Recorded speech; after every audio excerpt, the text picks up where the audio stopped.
The champagne flutes clinked together as Nathan Knight surveyed his meticulously planned gala from the balcony, overlooking the grand ballroom of his estate.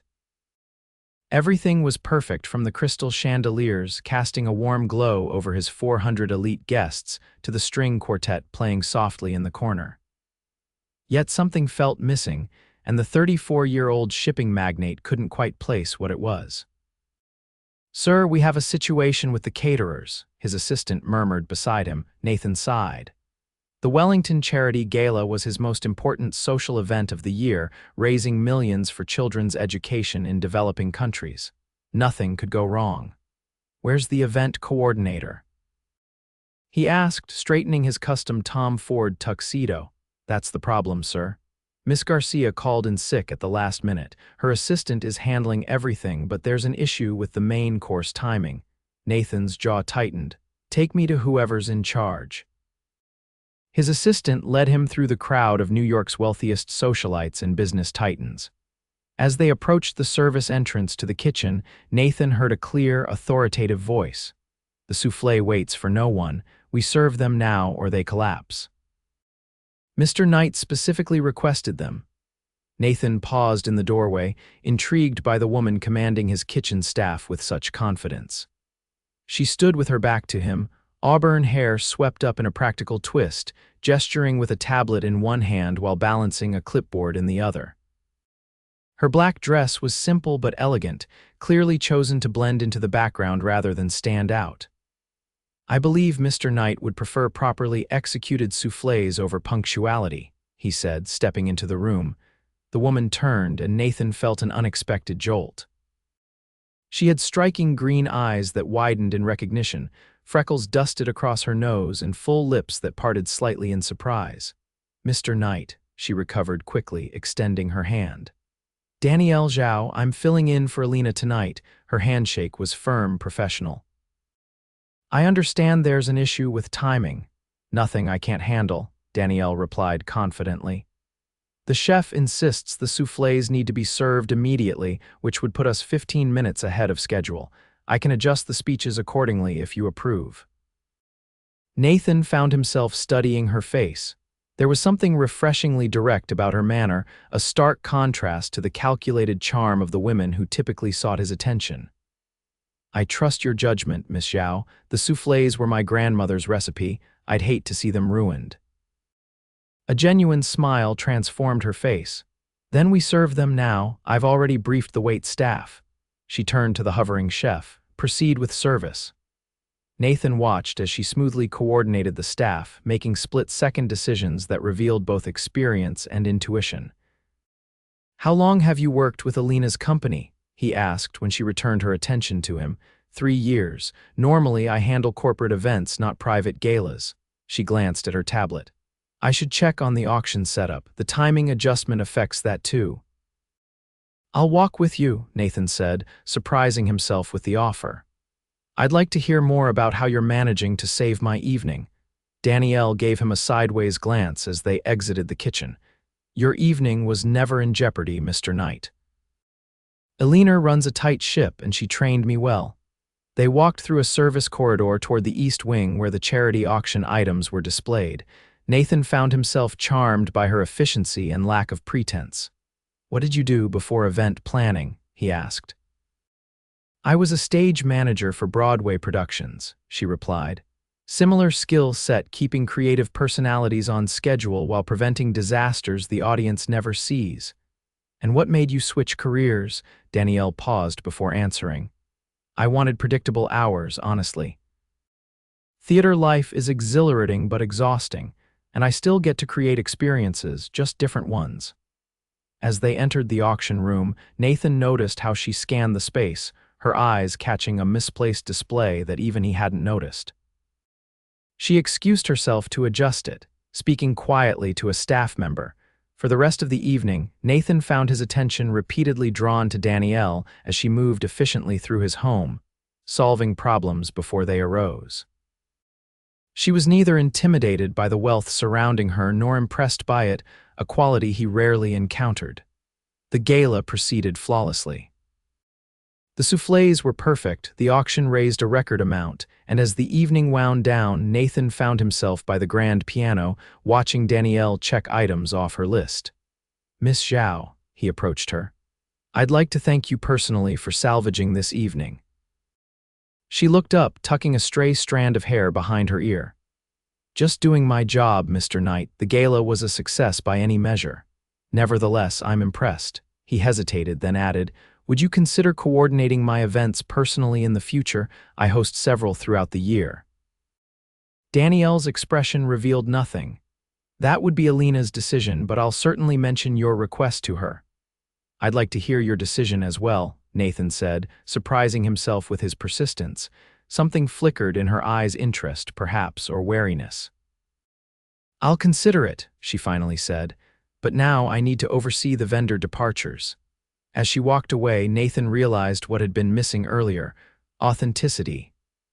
In a room full of people who wanted something from him, Danielle Zhao was focused solely on doing her job well. He wanted to know more about her. The next morning, Nathan sat in his home office reviewing the gala's success while his thoughts kept drifting to the event coordinator. When his assistant entered with coffee, he made his decision. "Find me contact information for Danielle Zhao at Elite Events," he said, "and clear my schedule for lunch." 2 hours later, Nathan was surprised to find himself slightly nervous as he dialed her number himself rather than having his assistant do it. "Danielle Zhao speaking," her crisp voice answered on the third ring. "Miss Zhao, this is Nathan Knight. I hope I'm not interrupting your day." There was a brief pause. "Mr. Knight, is there an issue with last night's event?" "Quite the opposite. I was hoping to discuss future opportunities over lunch today." He surprised himself by adding, "I'd like to thank you properly for your exceptional work." Another pause. "I appreciate the offer, Mr. Knight, but I'm currently at another event site."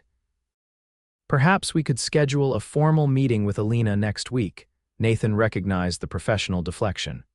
"To be clear, Miss Zhao, I'm interested in speaking with you specifically about a potential position coordinating all my personal events." "That's flattering," she said carefully. "But I'm part of Alina's team." "Consider it a job interview then," Nathan persisted. "Tomorrow evening, perhaps, my chef makes an exceptional coq au vin." He heard what sounded like a suppressed laugh. "Are you suggesting a dinner interview at your home, Mr. Knight? Too forward." He asked, finding himself smiling. "Somewhat unconventional," she replied, a hint of amusement in her voice. "How about a compromise? Coffee at Bellini's tomorrow at 2. It's public, professional, and they make excellent espresso." "I'll see you at 2, Nathan agreed, appreciating her boundaries. The following day, Nathan arrived at the upscale cafe 15 minutes early. He'd chosen a table in the corner, away from windows where photographers might spot him. As one of New York's most eligible bachelors, according to business magazines, his lunch companions often ended up speculated about in tabloids. He saw Danielle before she noticed him. She dressed in a simple blue blazer over a white blouse, her auburn hair falling in loose waves past her shoulders. She looked professional but approachable and surprisingly nervous as she scanned the cafe. Nathan stood as she approached, noting how different she looked in daylight, more vibrant, less the behind-the-scenes orchestrator. "Thank you for coming," he said as she took her seat. "I admit I'm curious about this potential position," she replied. "Though I should be upfront, I'm very happy at Elite Events." The waitress took their orders, and Nathan found himself wanting to know more about Danielle beyond her professional capabilities. "Tell me about your background," he said. "The full version, not the interview summary." Danielle studied him for a moment, as if assessing his sincerity. "I grew up in Boston, middle-class family, first-generation American. My parents came from China before I was born and opened a restaurant. I was staging little productions for customers by age 8. "So entertainment was always your path," she smiled, and Nathan noticed a dimple in her right cheek. "I studied theater management at NYU, worked my way up from production assistant to stage manager within 5 years. The hours were brutal, but the work was thrilling." "What productions?" Nathan asked, genuinely interested. As Danielle described her theater career, her face became animated, green eyes bright with passion. Nathan found himself captivated not just by her words, but by her enthusiasm. When their coffee arrived, he realized they'd been talking for nearly 30 minutes without discussing the supposed job opportunity. "I've monopolized the conversation," Danielle said, looking embarrassed. "You wanted to discuss a position." Nathan leaned forward. "Actually, I wanted to get to know the person who handled last night's complications with such grace. The position is real, but—" He hesitated, then decided on honesty. "I also wanted to see you again outside of a professional setting." Danielle's expression shifted, wariness returning. "Mr. Knight, Nathan, please." "Nathan," she corrected. "I should clarify that I don't mix business with pleasure. If this is a professional opportunity, I'm interested in hearing more if it's something else." She left the sentence unfinished. Nathan appreciated her directness.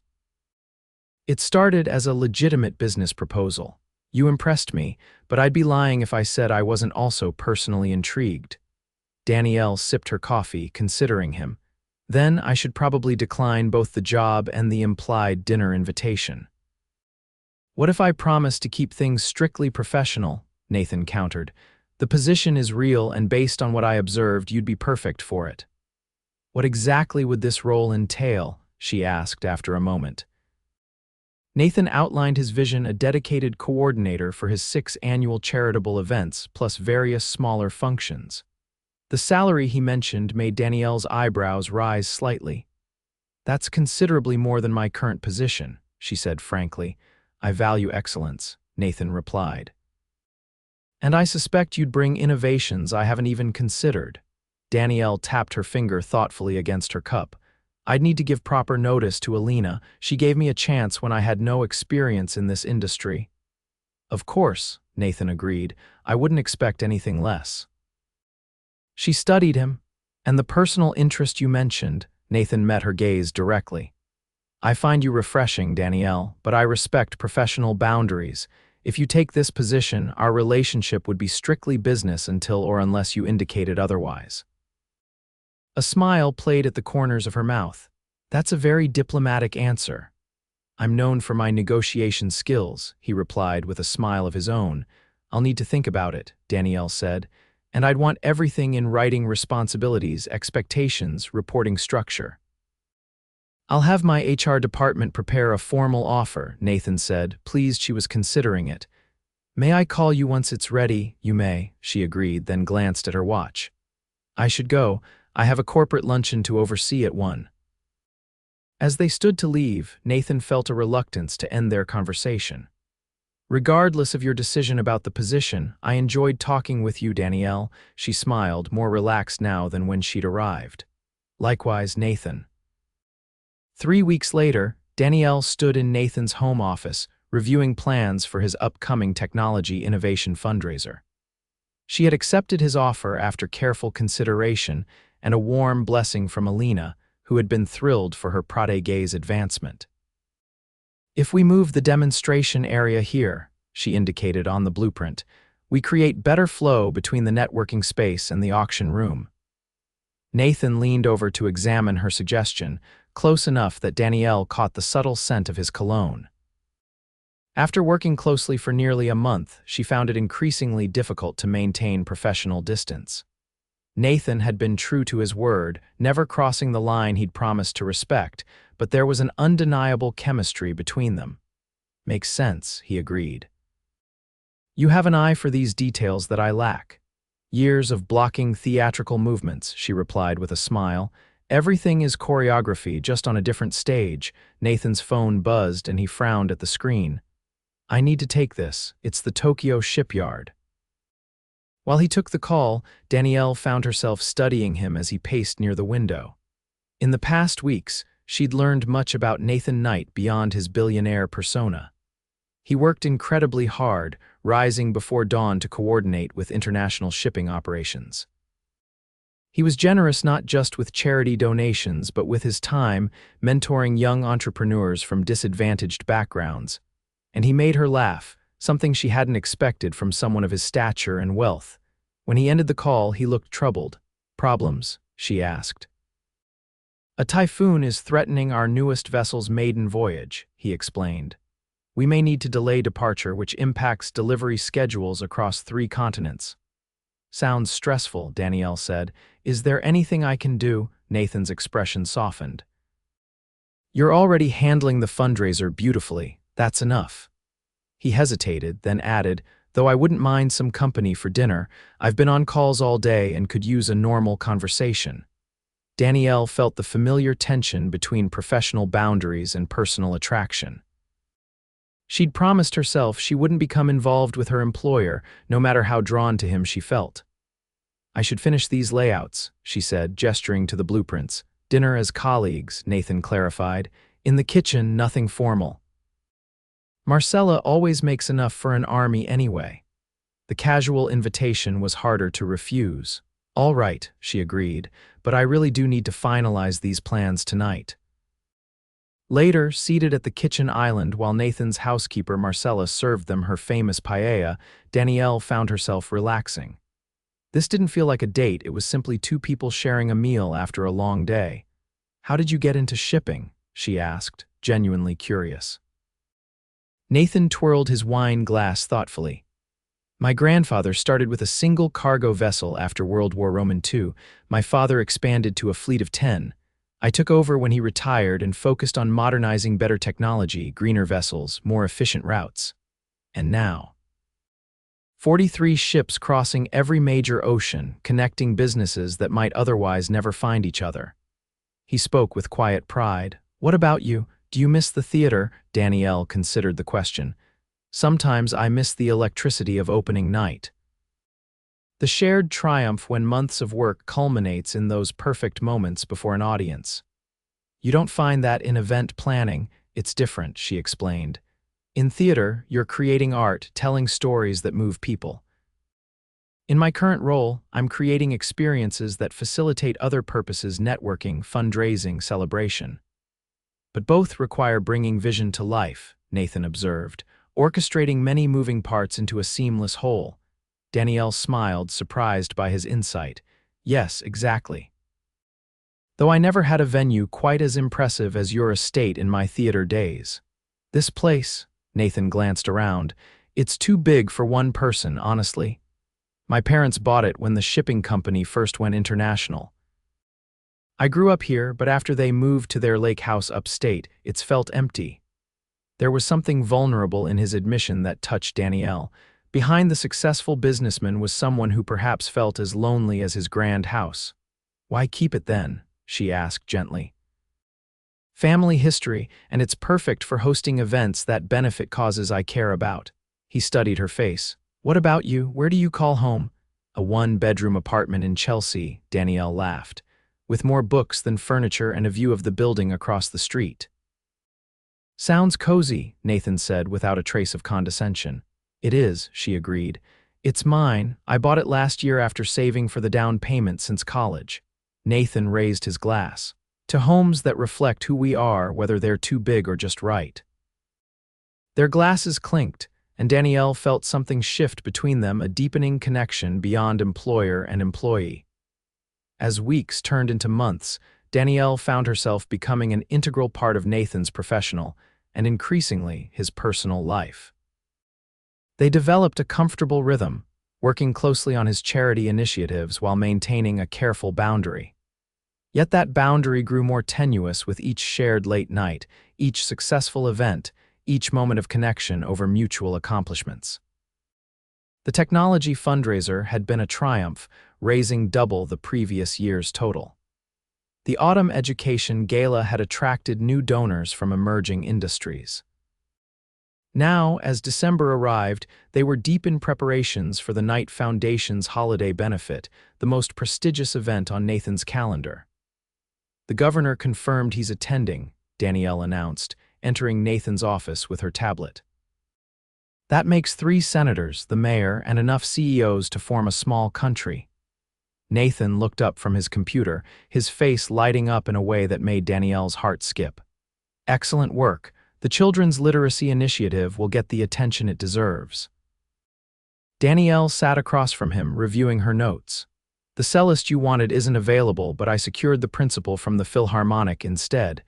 Even better, Nathan nodded appreciatively. You consistently exceed expectations, Danielle." The way he said her name with warmth and something more made maintaining professional distance increasingly difficult. Over the past months, she'd seen sides of Nathan few others witnessed. His dedication to education reform, his dry sense of humor, his genuine concern for his employees. "I have a question about the seating arrangements," she said, focusing on work rather than the way his blue eyes crinkled when he smiled at her. "Can it wait an hour?" Nathan asked. "I thought we might take a break. The Christmas market at Bryant Park opened yesterday." Danielle hesitated. They occasionally took working lunches, but this sounded suspiciously like a non-work activity. "We've been at this since 7 this morning," Nathan added. "Even my most dedicated employees take breaks. Is this a boss mandate?" she asked lightly. "Consider it a friendly suggestion from someone who knows you haven't stepped outside in 3 days." Danielle couldn't argue with that. Between finalizing holiday event details and coordinating Nathan's year-end charitable contributions, she'd barely seen daylight. 1 hour, she agreed. "But then we need to finalize the menu." An hour stretched into 2 as they wandered through the market, admiring handcrafted ornaments and warming their hands on cups of mulled cider. Snow began to fall lightly, dusting Nathan's dark hair and catching on his eyelashes. Without his usual business attire, he changed into jeans and a cashmere sweater. Before they left, he looked more approachable, more human. "My mother used to bring me here every year," he told her as they paused by a display of wooden nutcrackers. "She'd let me choose one ornament for our family tree." "That's a lovely tradition," Danielle said, touched by the childhood memory. "My parents were always working at the restaurant during the holidays, but they'd close early on Christmas Eve, and we'd make dumplings together." Nathan picked up a delicate glass snowflake. "You should choose one," he said, "for your apartment." "I don't need," she began. "I insist," he interrupted gently. "Consider it a thank you for making my events so successful." The gesture felt personal in a way that blurred their carefully maintained boundaries, but Danielle found herself accepting. She selected a hand-painted globe with tiny books arranged inside, a nod to her love of reading and the literacy foundation they were supporting. As Nathan paid the vendor, their gloved hands brushed, and Danielle felt a jolt of awareness that had nothing to do with the cold. They began walking again, closer now than before. When Nathan's hand tentatively found hers, Danielle knew she should pull away. Instead, her fingers intertwined with his, the connection feeling right despite her professional reservations. "Danielle," Nathan said quietly, stopping beneath the glow of string lights. "I've respected the boundaries you set when you took this position. But I think we both know things have changed." She looked up at him, snowflakes catching on her eyelashes. "I don't get involved with people I work for. It's a rule I've never broken." "What if you weren't working for me?" Nathan asked. "Are you firing me?" she asked, half joking. "No," he smiled, "but there are other options. You could head the Knight Foundation's events division instead of working directly for me. Same responsibilities, different reporting structure." Danielle was surprised by how thoroughly he'd considered this. "You've been thinking about this for a while?" "Since about 2 weeks after you started," he admitted. "But I wanted to prove I valued your work first, not just—" "Not just what?" she prompted when he didn't finish. "Not just the way I feel when you're in the room," he said softly. "Or how much I look forward to seeing you each day, or how often I think about you when you're not there." The honesty in his voice melted her remaining resistance. For months, she'd been fighting her growing feelings, telling herself it was just proximity and admiration. "I've been thinking about you too," she admitted. "More than is professionally appropriate." Nathan's free hand came up to gently brush snow from her cheek.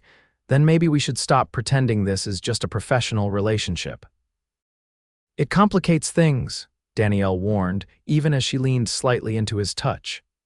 "The best things in life usually do," he replied. When he leaned down to kiss her, Danielle knew she was crossing a line she'd drawn firmly in the sand.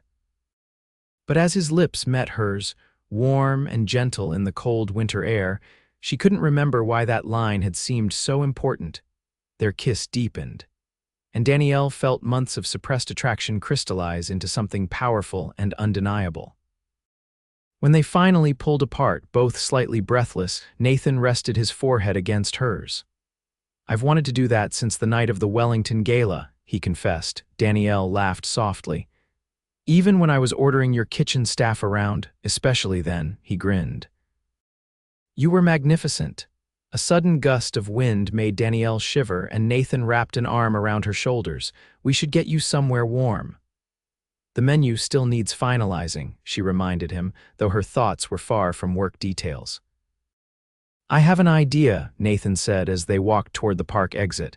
"Let me cook dinner for you tonight, at your place, not mine." Danielle looked up at him in surprise. "You cook?" "My mother insisted all her children learn. She said wealth was no excuse for helplessness in the kitchen." His expression turned uncertain. "Unless you'd rather not." "No, I'd like that," Danielle decided, "but my kitchen is about 1/10 the size of yours." "Even better," he said, squeezing her hand. "Cozier." That evening, as Nathan expertly prepared pasta carbonara in her tiny kitchen, Danielle watched him from her perch on a bar stool. He'd removed his suit jacket and rolled up his shirt sleeves, revealing strong forearms as he chopped pancetta. "This feels surreal," she admitted, sipping the wine he'd brought.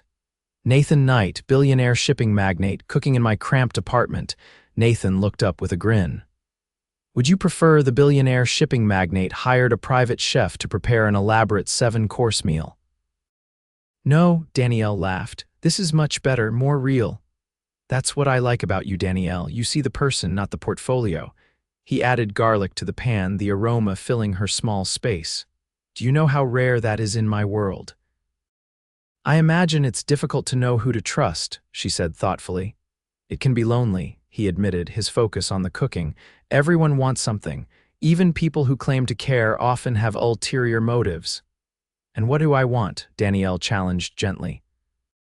Nathan looked up, his expression serious. "Excellence, not from others, but from yourself. It's why you work so hard, why you notice details others miss, why you've never once asked me for anything beyond what your position requires." His insight caught her off guard. "You've been paying attention." "To everything about you," he confirmed, returning to the pasta. As they ate dinner at her small table, which Nathan had set with candles he'd somehow produced from his coat pocket, Danielle felt the last of her reservations melting away. This man, who commanded a global shipping enterprise and moved among the world's elite, was happily eating pasta in her modest apartment, genuinely interested in her stories about community theater and her dreams for the future. After dinner, they moved to her tiny living room, the Christmas lights from her small tree casting a warm glow as they sat close together on her couch. "I should tell you," Nathan said, his arm around her shoulders, "I've already spoken to the foundation board about creating the events director position. It's approved regardless of us." Danielle turned to look at him. "So my career isn't contingent on my personal decisions." "Never," he said firmly. "Your talent stands on its own. I just wanted to remove the employer-employee dynamic from the equation." She appreciated his thoughtfulness. "Thank you for respecting that boundary. Not everyone would." "I want you in my life, Danielle," Nathan said softly. "In whatever capacity you're comfortable with, but I hope you'll consider giving us a chance." Danielle reached up to touch his face, her decision made. "I think we're already past considering," she whispered before drawing him down for a kiss. The weeks that followed were a whirlwind of professional accomplishments and personal revelations. Danielle transitioned to her new role heading the Knight Foundation's events division, where she had more autonomy and a team of her own. Nathan respected her desire to prove herself in this position without his interference, though they no longer hid their growing relationship. The holiday benefit was an unprecedented success, raising millions for children's literacy programs. As Danielle watched Nathan deliver his heartfelt speech about education changing his own family's trajectory generations ago, she felt a swell of emotion that went beyond pride in a well-executed event. She was falling in love with him, not with Nathan Knight, the billionaire, but with the man who cooked pasta in her tiny kitchen, who mentored underprivileged kids on weekends, who still chose a Christmas ornament each year in memory of outings with his mother. Later that night, after the last guest had departed and the staff was handling cleanup, Nathan found Danielle on the terrace, watching snow fall on the estate gardens. "There you are," he said, draping his jacket over her shoulders. "I've been looking everywhere." "Just catching my breath," she smiled. "It was perfect, Nathan, every detail. Because of you," he said, wrapping his arms around her from behind, "I have something for you." He reached into his pocket and pulled out a small box. "Nathan," Danielle said cautiously, turning in his arms. "We've only been dating for a month," he laughed. "It's not a ring, not yet anyway." He opened the box to reveal a delicate gold key. "It's to my house, or rather our house if you want it to be." Danielle's eyes widened. "You're asking me to move in with you?" "I'm asking you to make that too big, empty house feel like a home," he clarified. "Because that's what you do, Danielle. You transform spaces. You've certainly transformed my life." She took the key, emotion tightening her throat. "Are you sure? It's still so new between us." "I've never been more certain of anything," Nathan said. "When you were orchestrating the Wellington Gala in that black dress with your hair up, clipboard in hand, I never expected you'd end up stealing my heart. But you did, completely." Danielle reached up to caress his cheek. "And I never expected the billionaire I was working for would turn out to be the most genuine, caring person I've ever met." "Is that a yes?" he asked, his blue eyes hopeful. "It's a yes," she smiled, "but I'm keeping my apartment for now. Just in case you get tired of my book collection taking over." "Never," he promised, sealing the vow with a kiss. 1 year later, Nathan and Danielle stood in the same ballroom where they'd first met, but this time as husband and wife. Their wedding had been intimate by billionaire standards, only 200 guests, mostly family and close friends rather than business connections. Danielle, radiant in a simple silk gown, looked around at the transformed space. The Foundation's events division, which she now ran successfully, had become known for their innovative approach and social impact. And the Knight household had indeed become a home, filled with books, laughter, and plans for the future, including the nursery they had just started preparing for their first child, due in the spring. "What are you thinking about, Mrs. Knight?" Nathan asked, pulling her close as they swayed to the music. "How sometimes the best things happen behind the scenes," she answered, resting her head against his chest, "when you're not expecting them at all." Nathan smiled, remembering the night that changed everything. "The woman behind the scenes," he murmured, "who stole my heart when I least expected it." And as they danced beneath the same crystal chandeliers where they'd first met, both knew that the gala that night had been just the beginning of their most important production, a life built together, one day at a time.